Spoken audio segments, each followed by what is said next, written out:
Next question ہے جی بھائی لفظ قرآن کا کیا مطلب ہے؟ قرآن بہت زیادہ پڑھی جانے والی چیز. قرات کا لفظ بھی استعمال کرتے ہیں نا, ہم کہتے ہیں قرات پڑھنا, قاری پڑھنے والا. قاری اردو میں بھی استعمال ہوتا ہے نا, کہتے ہیں اس کتاب کا قاری ہوں میں, پڑھنے والا. قرآن بہت زیادہ پڑھی جانے والی کتاب, لیکن اس کا ایک تلخ پہلو بھی ہے. قرآن حکیم دنیا میں سب سے زیادہ پڑھی جانے والی کتاب ہے, اور دنیا میں سب سے زیادہ بغیر سمجھ کے پڑھے جانے والی کتاب ہے.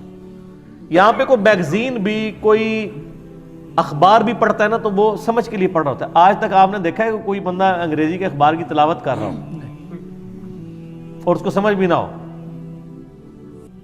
سر وہ جس لفظ کی سمجھ نہیں آتی گوگل میں سرچ کرتا ہے. ایون اگر خبروں میں سنتا ہے تو وہ سرچ کرتا ہے یہ کیا لکھا ہوا ہے. قرآن کو اس نے کبھی نہیں سرچ کیا کہ قرآن میں کیا لکھا ہے. تو قرآن میں لکھا ہوا ہے سر, 19واں پارہ کھول کے نا سرچ کر لیں, پہلے ہی صفحے پہ لکھا ہے وقال الرسول یا رب ان قوم اتخذوا هذا القرآن مہجورا.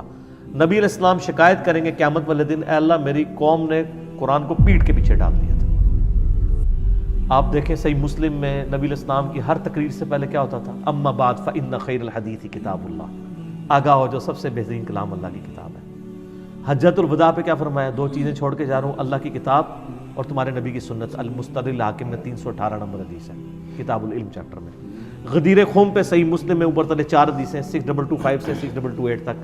اپنے بعد 2 بھاری چیزیں چھوڑ کے جا رہا ہوں, اللہ کی کتاب, اس میں ہدایت ہے, اس میں نور ہے, اسے پکڑو, اپنا تعلق اس کے ساتھ مضبوط کرو, یہ اللہ کی رسی ہے, جو اسے پکڑے گا ہدایت پہ ہوگا, جو چھوڑ دے گا گمراہ ہو جائے گا. دوسری بھاری چیز میرے اہل بیت ہے. غدیر خم اہل بیت اور قرآن. حجۃ الوداع قرآن اور سنت. حتیٰ کہ بخاری میں آتا ہے عبداللہ ابن ابی اوفا سے کسی نے پوچھا کہ نبی علیہ السلام نے اپنا وصی کس کو بنایا تھا, کیا بنایا تھا؟ انہوں نے کہا نہیں, البتہ قرآن کے مطابق عمل کرنے کی وصیت کی تھی. وصی بھی قرآن, خلیفہ بھی قرآن, سب کچھ قرآن, اور امت نے قرآن کو پیٹ کے پیچھے ڈال دیا. تو اب آپ دیکھ لینا صحیح مسلم میں حدیث ہے, حضرت عمر کہتے ہیں نبی علیہ السلام نے فرمایا تھا اللہ تعالیٰ اس کتاب کی وجہ سے قوموں کو عروج دے گا, اور دیا ہے نا, عرب کے لوگوں کو مسلط کیا ہے نا رومن اور پرشین امپائر پہ, اور اس کتاب کی وجہ سے لوگوں کو ذلیل کرے گا. پہلے ذلیل ہوئے رومن اور پرشین امپائر کے لوگ جنہوں نے اس کتاب کو نہیں مانا, اور پھر بعد میں مسلمان ذلیل ہوئے اس کو چھوڑ کے. جو ڈاکٹر اقبال نے وہ جواب شکوہ میں کہا, وہ زمانے میں معزز تھے مسلمان ہو کر, یعنی تمہارے اباء و اجداد, اور تم خوار ہوئے تارک قرآن ہو. تو قرآن کو تو انہوں نے چھوڑ دیا. اس لیے سر میرا مسئلہ نمبر 1 جو ہے نا وہ ہے ہی ہے امام الانبیاء کی دعوت قرآن صلی اللہ علیہ وآلہ وسلم. وَأُوحِيَ إِلَيَّ هَذَا الْقُرْآنُ لِأُنذِرَكُمْ بِهِ وَمَن بَلَغَ. اے نبی علیہ السلام آپ فرما دیجئے مجھے اللہ نے قرآن اس لیے وحی کیا ہے تاکہ اس قرآن کے ذریعے میں تم تک بھی دعوت و تبلیغ کا کام کروں, اور جس تک یہ کتاب پہنچ جائے وہ بھی اسی کتاب کے مطابق عمل کرے اور اسی کی تبلیغ لوگوں کو کرے. تو قرآن بہت زیادہ پڑھی جانے والی کتاب, لیکن نہ سمجھ کے, یہ بڑا خطرناک معاملہ ہے. صحیح بخاری میں حدیث ہے تم میں سب سے بہتر وہ ہے جو قرآن سیکھے اور سکھائے. قرآن سیکھے اور سکھائے کا مطلب ایک عربی کو جب کہا جا رہا ہے قرآن سیکھو اور سکھاؤ تو کیا مطلب ہے؟ یہ سیکھو کہ عین کیسے نکالنی ہے, ہا کیسے نکالنی ہے. عربی کو کیا کہا جا رہا ہے؟ یعنی قرآن کی تعلیمات سیکھو, کیونکہ اس کو تو پہلے ہی آتی ہے نا. یہ اسی لیے چکر تو سارا ہمارے ساتھ ہی چل رہا ہے نا سر. عرب کے لوگوں کو تو قرآن آتا ہے نا, اور عربی ان کو آتی ہے, اسی لیے وہ رو رہے ہوتے ہیں. تسی پھر بھی کہہ رہے ہو ہے تے گستاخ نے نا جی, پاویں رو بھی لیں. تو انہوں ایک کہانی کراتی ہے انہوں نے. تو یہ قرآن پاک کے ساتھ بڑا ظلم کیا انہوں نے. قرآن بہت زیادہ پڑھی جانے والی کتاب, اور پڑھی, صحابہ کرام نے حق ادا کیا, پھر عمل بھی کیا. اصل چیز اس کا ایسن جو ہے وہ اس پہ عمل کرنا ہے. اور یہ حافظ قرآن کے بارے میں بھی وہ جعلی باتیں مشہور کر دی ہیں جی, بس حافظ تو اتنے بندے لے کے جائے گا. کتنے لے کے جائے گا؟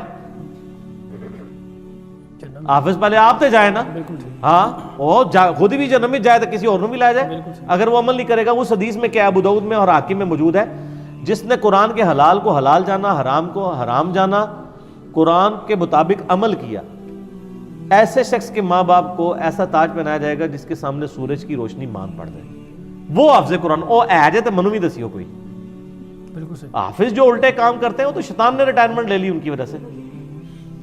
آپ دیکھیں مدرسے میں جو کچھ کرتے ہیں سر وہ تو ہم نہیں بتاتے, وہ تو پتہ ہے سب کو. مدرسے سے باہر نکل کے جو گول کھلاتے ہیں, آپ دیکھ لیں جتنا بھی ادم مچایا ہوا ہے نا یعنی دنیا کے اندر, وہ زیادہ تر حافظ ہی ہیں. آپ کہیں یہ حافظ قرآن بھی ہے جی، اور اچھا وہ نام کی ہوتے ہیں، آپ ان سے قرآن سنیں تو قرآن کو نہیں آتا ہوتا. حافظ قرآن کو سب سے بڑی بات ہے کہ جتنے حافظ قرآن ہیں کہ ان کو ترجمہ آتا ہے قرآن کا؟ نہیں آتا. تو پھر کس چیز کی کر رہے ہیں یہ؟ الفاظ بھی غلط پڑھ رہے ہوتے ہیں.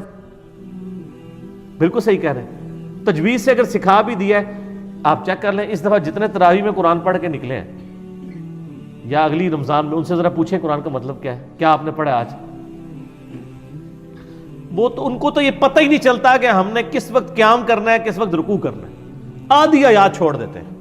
میں آپ کو بتا رہا ہوں، میں ایک دو بندیوں کی مسجد میں فجر کی نماز یعنی پڑھتا ہوں نا، وہ آپ کو پتا ہے ٹپیکل حنفیوں نے چند ایک آیات یاد کی ہوئی ہوتی ہیں. آپ اگر ایک ہفتہ ایک مسجد میں نماز پڑھیں نا، اگلے ہفتے وہی آیات ریپیٹ ہوں گی. کو بیچ میں سے نہیں پڑھتے. یہاں پہ ایک آئے ابھی امام صاحب ایک اہل حدیث مسجد میں، پورے سال میں قرآن مکمل کرتے ہیں، یعنی ڈیفرنٹ آیات لے کے چلتے ہیں. اچھا وہ ہر دفعہ نا یہ آیت پڑھتا تھا جی، سورہ البقرہ کی آیت نمبر 159، ان الذین یکتمون ما انزلنا من البینات والہدی من بعد ما بیناہ للناس فی الکتاب اولئک یلعنہم اللہ ویلعنہم اللاعنون. بے شک جو لوگ چھپا لیتے ہیں ہدایت کی ان روشن دلائل میں سے جو ہم نے نازل کی ہیں اور ان کو کتاب میں بیان کر دی ہے بعد اس کے کہ ہم نے لوگوں کے لیے ان کو بیان کیا، ایسے لوگوں پر اللہ کی لعنت اور تمام لعنت کرنے والوں کی لعنت. یہ لعنت بھیج کے نا وہ اللہ اکبر کر کے رکوع میں چلا جاتا تھا.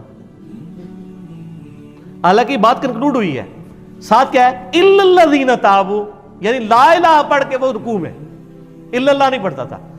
الا الذین تابوا، ہاں مگر جو توبہ کر لیں، وہ اصلحوا اور اپنی اصلاح کر لیں، وہ بینوا اور وہ بیان کر دیں جو انہوں نے چھپایا ہوا تھا، فاولئک اتوب علیہم وانا التواب الرحیم، تو ایسوں کی توبہ قبول اللہ تعالیٰ کرے گا اور میں توبہ قبول کرنے والا ہوں. وہ ہمیشہ لانتے بھیج کے ہر تیسری فجر کے اندر لانتے بھیج کے نا تو وہ رکوع میں چلا جاتا تھا. ٹھیک ہے، میں نے ایک دن ارادہ کیا میں اس کو کہوں یار یہ ایک آیت ساتھ آگے پڑھ لو، الا الذین تابوا بھی ہے. وہ اللہ کی طرف سے کرامت ہوئی کہ اس دن اس نے وہ پوری پڑھی، اس کے بعد سے ابھی تک وہ پوری پڑھ رہا ہے. تو میں نے یہ نظر رکھی ہوتی ہے. اگلے دن بھی وہ سورہ یوسف ایک بندہ پڑھ رہا تھا تو وہ بڑا یعنی لطف آ رہا تھا، ہمیں تو سمجھ آ رہی تھی نا. عجیب ہی جگہ جا کے اس نے روک دی. میں کہ قاری صاحب تسی تے عالم بھی ہو، خدا دا نا ہے، سورہ یوسف شروع کی سی کو کدھر کوئی ایک ایپیسوڈ تے ختم کرنا سی نا ہوتا، یعنی قسط بھی ختم ہونی چاہیے نا کہیں پہ، یعنی آدھی بات تو انہوں نے اچک لی جائے.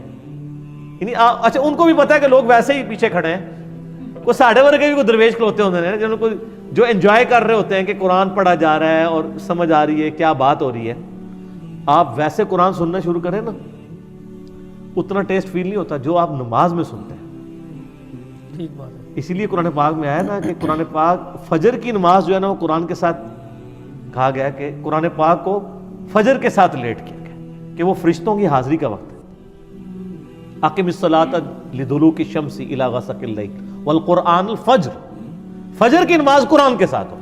سر نبی علیہ السلام کی فجر کی نماز تقریباً 40 سے 50 منٹ کی ہوتی تھی. سر وہ جو صورتیں پڑھتے تھے تو پھر ظاہر پیچھے جب صحابہ سنتے تھے ان میں بجلی بھری گئی ہے نا، پھر انہی کی زبان ان کو سمجھ آ رہی ہے. یہ تو آپ نے صرف ایک جملے ہی بولے ہوئے نا جی، جب میری خواہش ہوتی ہے کہ میں اللہ سے باتیں کروں تو میں نماز پڑھ لیتا ہوں، جب یہ خواہش ہوتی ہے کہ اللہ مجھ سے باتیں کرے تو میں قرآن پڑھ لیتا ہوں. اللہ نے کتوں تہاڈے نال گلاں کرنی تسی پڑھ بھی لو تانوں پتہ ہی نہیں کیویں گلاں کردا ہے. وہ گلاں کر رہا ہے، وہ انج ہی ہے گل تہاڈے نال کہ اسے کوئی باہر سے بندہ کوئی فرینچ آ جائے اور فرینچ کے اندر بولنا شروع کر دے، بھاویں تانوں گالاں بھی کڈے نا تانوں پتہ نہیں لگنی انہیں کیا. اسی لیے وہ عربی تو گالیاں بھی نکالے تو میرا پاکستانی کو تو نہیں پتہ چلے گا.